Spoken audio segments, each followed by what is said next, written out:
Welcome back to Constructive Interference. Today we're sharing a special conversation where I sat down with Megan Shea on partnerships for profit. Together, we dive into the truth about money, breaking down myths, mistakes, and the mindset shifts that lead to financial freedom. You'll hear my unfiltered take on why investing in yourself is the smartest move you can make and how to keep more faith and fear when it comes to money. Hi, Rufus. Welcome. Welcome to Partnerships for Profit. Thank you for being here today. You bet. Yeah. So I'm Megan Shea. I am new to Leduc Entertainment, and so this is going to be my first time doing this. And so I'm ready to play and explore. I've been a high school theater teacher for a million years, so I'll go easy on you. So right, yeah. So please go easy on me. So Rufus, if you could just tell me a little bit about yourself. So I have seen you on the Podcast Producers Club a couple of times, and I know that Armando sings your praises. So, like, who are you? What do you do? Can you put, like, what's your sentence? What's your thesis? Who am I? Am I Rufus, the business owner, the entrepreneur? Am I Rufus, the financial planner? Am I Rufus, the father? So I'm a lot of different roles, but I think for purposes of this, what I do is I'm a certified financial planner that works primarily with business owners to help them make smart investment decisions in their business. Okay, that's great. That's really brilliant. I feel like there are many times in my life where I could use something like that. And so I have a bunch of questions. Do you have any questions for me before we get started? What about you? What's your background? Okay, so, well, my background is I've studied theater my whole life. I've pretty much only worked in the theater. Okay. And teaching theater, I direct, I act, I do set design, I do all sorts of things.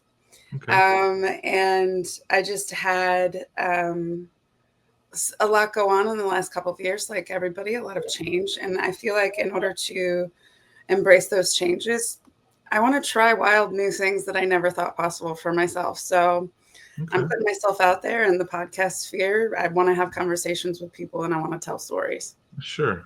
Now, look, growth happens when you get uncomfortable. So that's a good thing. So you're kind of trying something new. And most people won't try something new because it's scary. And let's face it, it's new. We don't know what the outcome will be. So that's good. So I applaud you for getting this in and like I said, getting out of your comfort zone to try this new venture. What brought you to Partnership for Profit? Well, I signed on to be a PA on Life on Bourbon with Armando. Okay. And then I went to one meeting and I had a lot of thoughts and opinions. And then I went to another meeting and then he's like, hey, do you want to come be my assistant? And then one thing led to another, and I've just been having fun. I mean, I'm like within my first month or so. Good. So every day is exciting to like wake up and learn new things. I feel like a sponge. I'm like all the acronyms, all of the, anytime you go into a new situation, Brene Brown says like the FFTs, everybody gets the FFTs. The effing first times, where like it just, as a teacher at the end of my sign off, it would always say, the master has failed more times than the beginner has even tried. So that's kind of one of my. It's failed more than most people even attempt to try. So yeah. Yeah, exactly. So that's great, and I'm glad you're here, and I'm happy to help. Yeah. I'm glad you're here too. So to get us like on track here, and I think that this is a great question to start with, but what's the biggest money myth you wish people would stop believing? Money myth. It's like asking me, who do I know that has brown hair? I mean, there's so many myths out there, but I think that the greatest myth is that if you do what everybody else does, you get what everybody else gets. And it's that herd mentality. I think people in general look for that social proof of what others are doing, because as we even talked about earlier, people don't like trying new things. So they look at somebody that looks like them, look for somebody that looks like them, or is somewhat in the same journey as them, and say, okay, well, what are they doing? Okay, that's good enough for me, because these people seem to be doing okay. They seem to have survived. So they're going to just do what everybody else does. And I think that's kind of the myth that there's that one size fits all solution when it comes to my profession, which is the financial planning. And everybody's story is absolutely unique. Now, a lot of them will rhyme. Don't get me wrong. Right. So it's almost like a doctor doesn't give out 20 different prescriptions a day to 20 different patients. It's usually a runny nose, sore throat, and a cough. So it's usually one of three possible things that they're going to give prescriptions to. So I think there's that element of what I do, but I think the myth that if I just get into an S&P 500 index, then all my problems are solved. I'm like, well, okay, that's not necessarily true, because what if you have it in the wrong ownership and it's not tax beneficial for you in the future, or it doesn't really matter if it is the best performer or not. If you're not saving enough, it's not going to get you to where you want to go. So it's that process of beginning with the end in mind and knowing what your unique journey is and where where you are, first of all, to figure out then where you want to go. And then only then should you start looking for your solution, not necessarily someone else's solution, because you're running your own race. You're not running somebody else's race. Absolutely. Wow. Yeah. I believe in that so much. When I was teaching, I'd be in front of a university class where I had students that are like 18. And then like this one time I had like an 83-year-old woman in class. And that was such a fun semester for me, because I really got to dive in. Like, this journey that we're on is forever. Like there's we're never not learning, and there's taking those risks. Yeah. And that there is no straight path to anywhere. Look, so far you've talked about even two of my core values of the four core values we have in our company. And one was the passion, having fun. Of what you're talking about is really translation. For the way I got at it is have a passion for what you do. And I think that's the core value from my company, is saying we only want people here that love what they do. Because if you're just, especially in this kind of industry where it's very personal, if you're just phoning it in and it's not real, it's not authentic, and then you just don't want to be here, we all know it, so it's like, that can be felt. Keeping you from something that you were meant to do. And then one of the other core values is pursue mastery.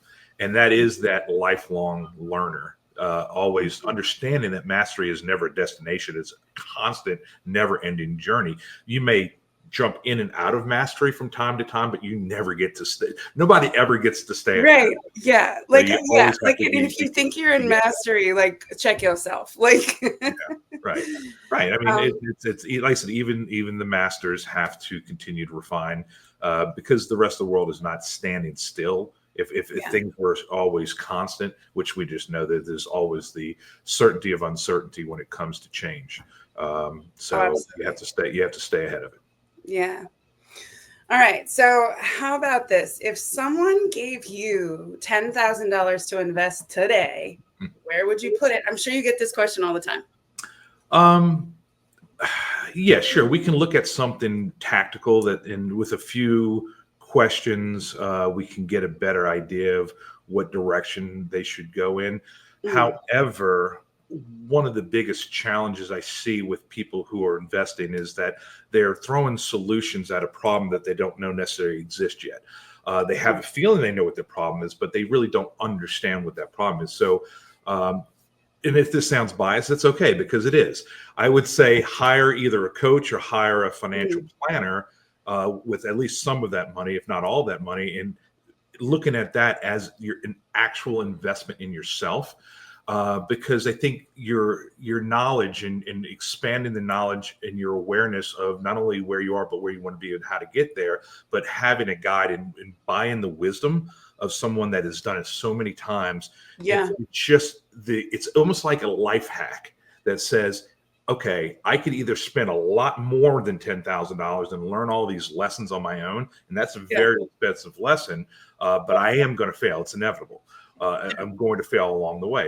That's just kind of the human journey. Or I can skip that line, pay a fair amount to someone that has already experienced this, and just buy that wisdom from them. and that is an investment in yourself. So before you just start throwing money at financial advisors or throwing money into different types of account and just hoping for the best, I think investing in yourself and your own knowledge. But knowledge is just knowledge unless it's applied. That's what we're talking about. Buying the wisdom is the application of that knowledge. And I think that's the smartest place that people can really spend money if they're looking at just starting with $10,000. Yeah, absolutely. I mean, I'm a huge fan of education, and anytime that you have someone's attention and their expertise in your presence, like there's nothing more valuable than that. Investing in yourself is always going to be the best investment. So let's start there and then work our way out to what other external investments make sense for you. Right. So, okay, what is one financial mistake you see people make over and over again? One financial mistake. I think, it's actually probably easy. The most common mistake is the mistake that comes with being human, which is we're not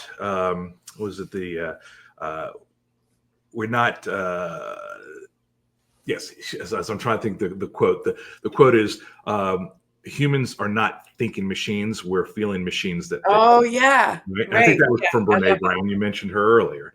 Right. And that quote is so relevant when it comes to how people tend to make very important decisions, are very emotionally driven. And using those emotions triggers, when you're at a higher state of emotion, you're using a different part of your brain. It is not your rational brain. It's not your thinking brain. It is your reactive brain. Right. So I think that the biggest mistake that I see people go through is that if they are investing, let's just say something for a retirement account. Well, we know that's potentially 15, 30 years away, but then a short-term event like a trade war could set them off and says, well, I don't like the president. I don't like the news. I don't like all the downward momentum that I'm feeling. This is painful. I used to have this amount of money. Now it's this amount of money. That invokes a lot of emotion. And when you're feeling pain, it's your natural instinct to do something about it. Yeah. But my job is to help people do nothing when nothing is the right thing to do, and help them start using the more rational side of their brain. So I think when left to their own devices, investors tend to make the worst possible decision at the worst possible time. Yeah. Oh yeah. Thank you for that. Absolutely. Like, cause I know that, anytime a big life event happens, those, and you're in those feelings, the reactionary, just the humanness. I mean, and look, I say trust those emotions 9 out of 10 times. They're there for a reason. Okay. We're hardwired. But when it comes to money decisions, you almost have to do opposite of what those emotions are. Yeah. Not all the time, but you want to be aware of it is really the point of it. You want to understand, I'm feeling this way. Okay. That's how I'm supposed to feel. But to react to that feeling is not necessarily something you should do. Yeah. Aces. So can you tell me or share with me a surprising tip that can help people save more money? I think right now, a lot of people want to save money. I mean, there's just so much going on. So I can recommend a great book by James Clear's Atomic Habits. And the little things in there that you can even pick up is where to add friction and where to remove friction. So if you're trying to change a bad habit, you want to add friction. You want to make it more difficult to do that bad habit. But if you're trying to change things to a new habit or a good habit, you need to start removing barriers and removing that friction. And I think that's when it comes to starting a new discipline, to start saving more, to have more wealth. You really want to start doing things like out of sight, out of mind investing. Start small. Don't worry about the amount. I don't care if it's $1 a month. Getting started is the most important part, because you can build on that. You can't build on nothing. You have to have a starting point. So I think getting these systematic monthly or biweekly, that's why I think 401ks are great tools, because if honestly, if the 401k had a weekly or a bi-weekly email that came to you and says, do you want to make a contribution this week? Yes or no? And you get to opt in for only the weeks that you feel comfortable doing a 401k contribution, Uh-huh. it just wouldn't work. No, People no would way. say, well, no, I got a mortgage coming up, or no, Junior's got a new soccer cleats or whatever. And Yeah. so it's not a good time. So they start prioritizing other things. But the 401k doesn't do that. They say, hey, how much you want to do? You want it, and they don't even do it as a dollar amount, because a dollar amount could feel a little painful. If you do it as a percentage, they say, well, okay, Yeah. what's 2% of my paycheck? That's okay. That's a small number.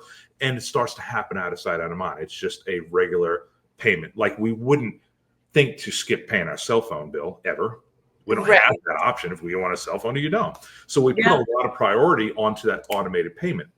We need to start doing that more for our goals, and start giving our goals that priority of, it's just as important, if not more important, than the mortgage bill or the grocery bill or the cell phone bill or the internet bill, whatever the case is. But our things that matter to us, most things that are most important to us in life, tend to take a back seat because we're waiting for the traffic lights of life to all be green at the same time.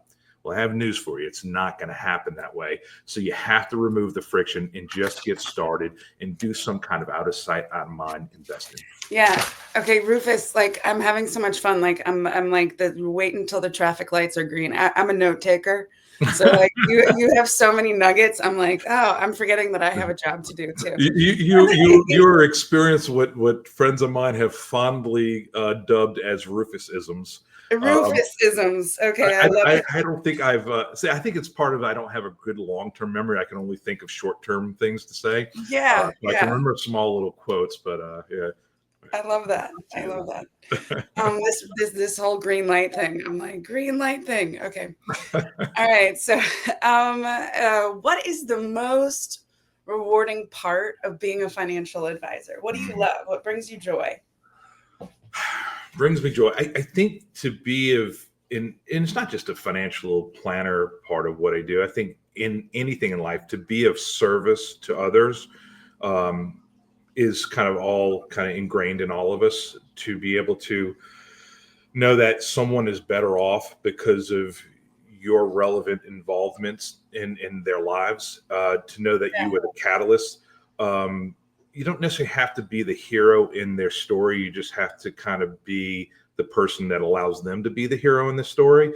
So when they have that enlightenment and that empowerment to basically feel more confident, feel more in control, and know that I was a part of that I contributed to that, I think is one of the greatest things. I'll just tell you a quick story. Is one of my favorite stories, and it's in a book that I'm going to be releasing later on this year. But this story of kind of the joy that we do have as a financial planner is this an older woman, been married 50 years, decides that she's had enough. She only has a limited time left on this earth, and is she going to spend it with this person that she cannot stand? That is, verbally abusive, has been very controlling, but he's always been in control of the money. And she comes to me, and you could tell just the demeanor, the energy was just very frightened, very out of control. I don't even know if I can afford to divorce this man, but it's whatever it has driven me so far to where I'm sitting down with you, Rufus, and I need to figure out a way. And I'm like, we got this. So step by step, we work through that process. And even just telling her little things like, well, sure, of course you can afford to have an apartment at $4,000 a month if you want. You're not going to run out of money. And I'm like, these aren't divorce or no divorce. These are your assets that are in your name. And just helping her understand that she was so much more financially better off than she realized. And she's like, you're kidding me. All this time, I had no idea. And just the energy had just completely changed. And I still work with her today. I love having those meetings with her because she's just a different person of who she was, a confident woman that is in control of her life for the first time in so many years. And I didn't do that. I was just a vessel for her to do that for herself. And I think that's one of those things that you just like, you leave the day and you get a little pep in your step and say, you know what, I did a good thing today. I was able to be a meaningful something in somebody's life. Yeah, I love that. And it's very like it harkens back to like being a teacher. Like you get to see the light bulb go off sometimes. There you And go. when you get to experience a light bulb going off like that, you know, there's Oh, a I reason. get it. Oh, is it that easy all this It'd be like, time? oh, I didn't know I had to say it in that You got exact it. way or Yeah. whatever, you know? Yeah. So making that connection that makes light bulbs go off is huge. I love that. Sure. So if you could give your younger self one piece of financial advice, what would it be? I do think about that as much as I can, and you try not to live in the past. The past is the past, and you don't want to live in regret. It's almost like, what advice is your future self given to you right now? If your 5-year, 10-year future self was to come back in time and talk to you today, what would Yeah. that advice be? And I think that's kind of an interesting, provoking thought process to say, oh, I know exactly what he'd say. You stop working so hard and go enjoy life, go and, have Yeah. more gratitude, spend more time with your children, these types of things. I'm like, okay, if that's the advice for my future self, then why am I not doing those things now? So I'm already know these things. I'm just not doing these things. As Yeah. far as the advice to my younger self, I mean, that is part of the mission of what I'm trying to do with every single client is say, take this information and go be the person that you needed when you were 18 years old for somebody else. Because had you had someone like me or like yourself when you were 18, think about how much further along you would have been. So I guess that really kind of comes down to the advice to the younger self would have been, just delay gratification a little bit and have a little bit more discipline, and try not to keep up with what everybody else is doing, because everybody else is going to be paying the price for that gratification much later. And that price is going to be much heftier later. If you could pay the smaller price now and enjoy a larger joy at some point in the future, that would just probably be the smarter thing to do. And then, of course, the power of compounding. If you really understand how that works, you have to get the little small years out of the way in order for the big years. And time is the commodity there. Okay. Yeah. So, for example, something doubling every year. I hate to say double every year because your investments don't do that. But you think about it as when you get to the $1 million mark and things start doubling, now you're in the 2 million. But in the first couple of years, you're only doubling from 100 to 200. Okay. Yeah. The compounding hasn't taken effect, but eventually that 100 will turn into 1 million. You just got to get the time behind you. Wow. Okay. What is a common misconception about financial planning? I think the common misconception is that, I'll say it this way. All financial planners are financial advisors. Not all financial advisors are financial planners. And I think that's probably the biggest misconception, is that someone will say, oh, I already have a financial planner. No, you got somebody that sold you some mutual funds. Or I already have a financial advisor. No, you got somebody that answers the phone on a 1-800 number. Or you got a 401k rep. Or you got a banker that sits down with you and helps you invest in CDs. These are not financial planners. Now, some people will sell product and give financial planning away for free. But you got to understand that's a lost leader for them to basically, they use financial planning as a marketing tactic that says, well, if I can get a full inventory of all the assets, liabilities, income, and expenses, and all, I know everything I need to know to sell them my product. I think that's when people can understand that not all financial advisors are the same. And some people may only want products. They don't want the relationship. They don't want the planning. They just want some great stock tips. They want some great research done on some investment strategies that will get them a little further along than you are, and that's perfectly fine. But I think there's a larger sum of people out there that, if they knew there were planners out there that you did not necessarily have to invest with, that could give you very objective advice that doesn't have a sales pitch at the end of it. I think they would appreciate that more. And I think that the more affluent you become, the more you want to pay for that advice versus paying a commission. So, look, I have plenty of people that have investments through me, but they all come to me for financial planning first. So I think just understanding that there's a difference between what the rest of the world calls a financial advisor is not always necessarily what you need, and that a financial planner is a little bit different. So, I think that's really, There's so much just I feel like about growing up in the age of information where I go to Google something and I'm like, oh, or I need, I need to build something at my house. And then you go to research it and you're like, okay, there are 19 million different people. There are a lot of decisions that we need to make today. And I think that making sure that the resources are available there for people. And like, that's why it's so cool to have you on here today. That like, yeah. Advisors and financial planning are two completely different things. Yeah. And they can be one and the same. You just got to understand, you just ask the right questions to kind of say, well, tell me a little bit more about your process. Tell me a little bit more about clients that you've been working with. What does a review meeting look like? If it's all about how much more money you have to invest with me is what a review meeting looks like. A lot of people just don't want that. Right. Okay, so how would you help clients stay calm during, market downturns, like anything?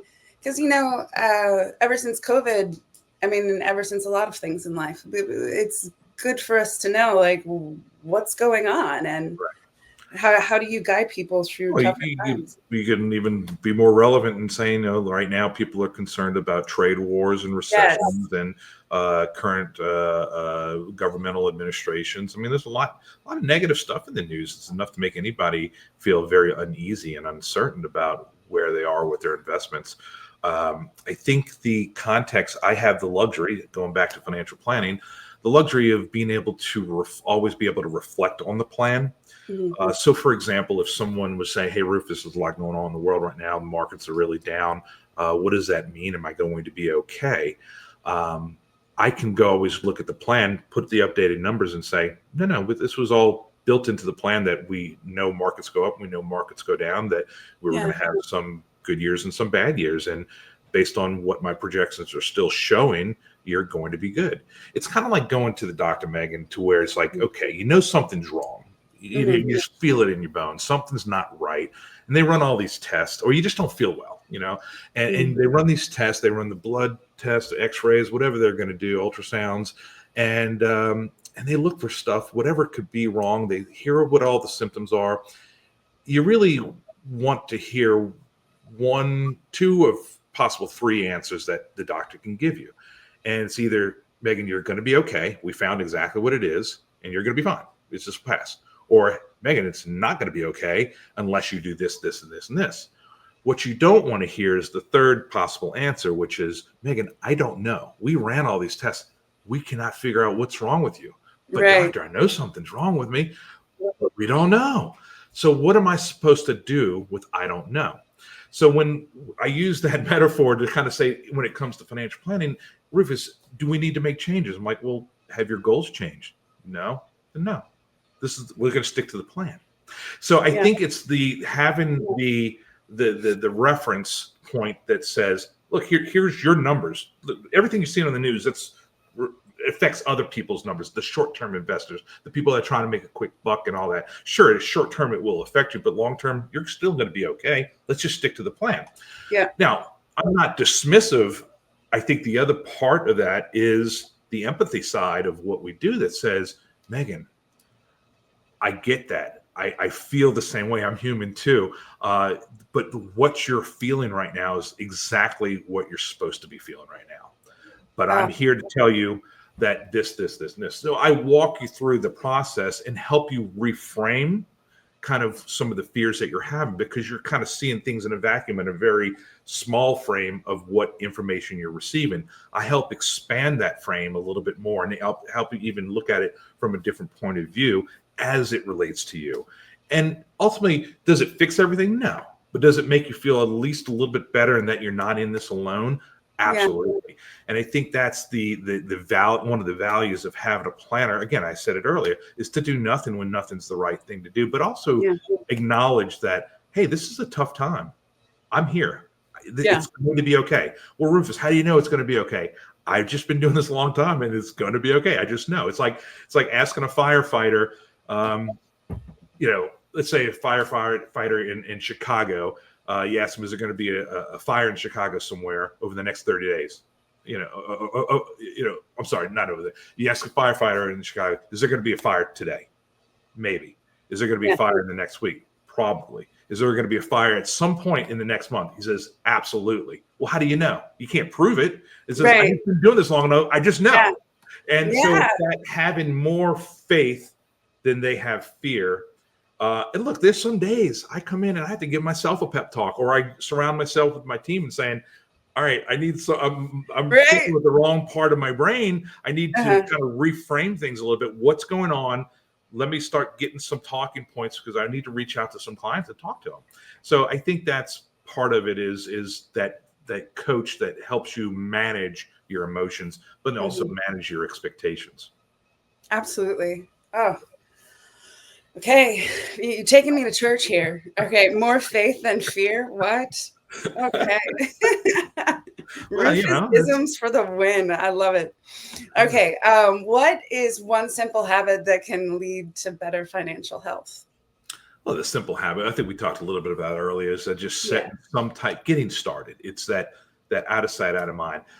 We call that incremental success in my practice. We have what we call is the WISE client experience. WISE is an acronym for a waypoint and incremental success engagement. So the incremental success part of what we do is recognizing it's these little habits over time that make the bigger differences, not the bigger changes over small periods of time.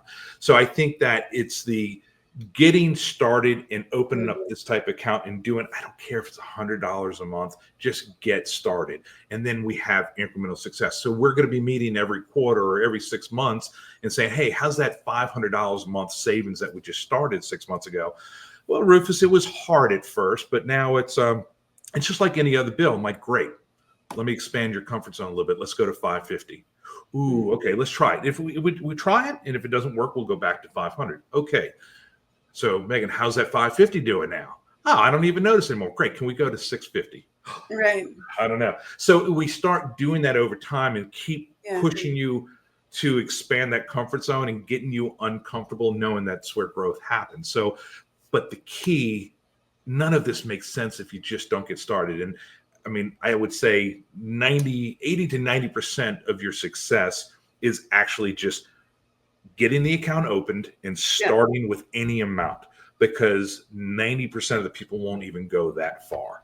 So if that's the first part and then 90% of the success that gets you to where you want to go, then you got to take that first step. Absolutely.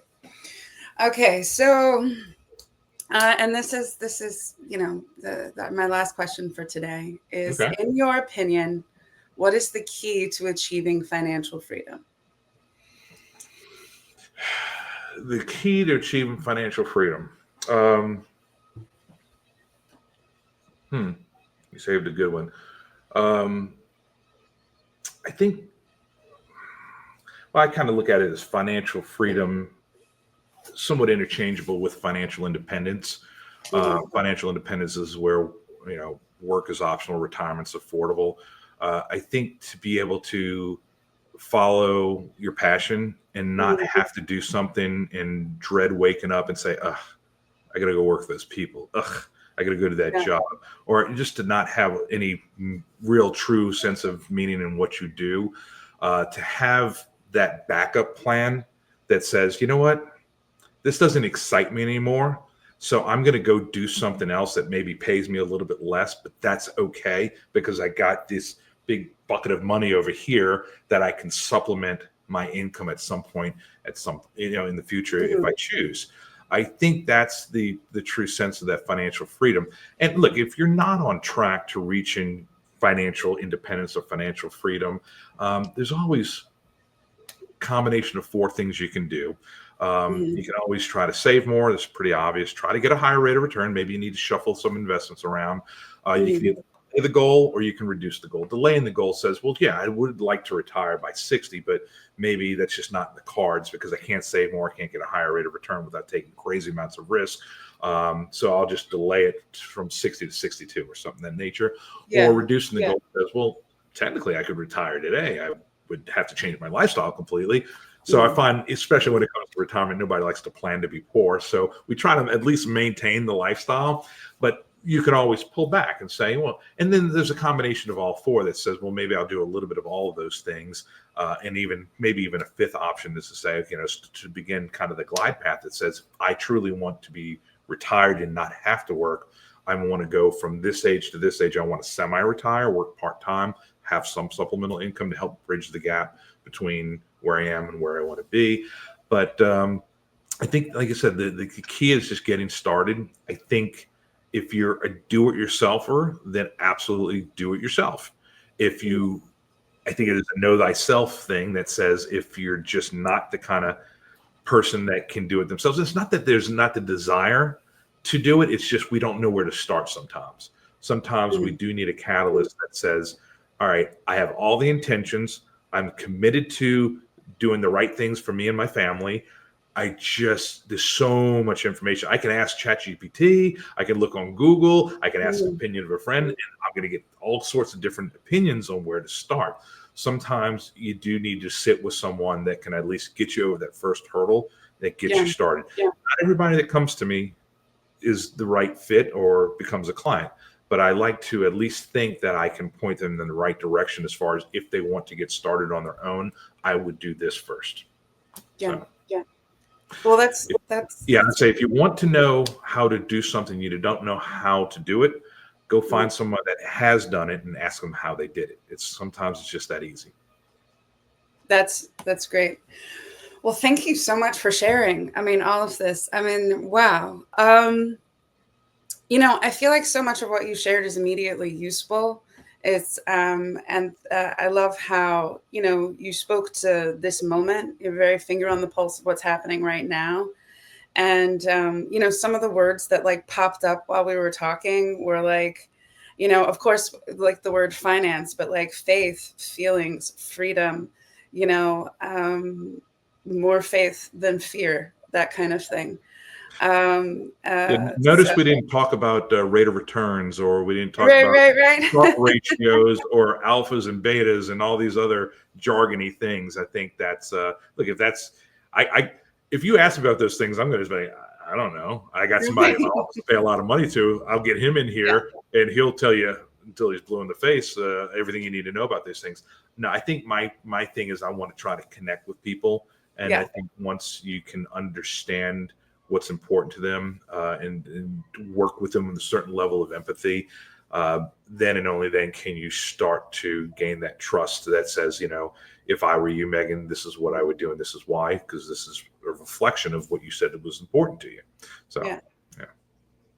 That's great. Well, thank you so much for being with us on Partnerships for Profit today, Rufus. I mean, you shared so many delights, and thank you. Thank you. Bet. Look forward to talking with you again. You bet. Take care. Cheers. Thanks for listening to my conversation with Megan Shea on Partnerships for Profit. If something in today's episode resonated with you, make sure to follow Constructive Interference so you don't miss more of these unfiltered conversations with vision-driven entrepreneurs. And if you know someone who'd benefit from this message, share the episode with them. I'll see you next time.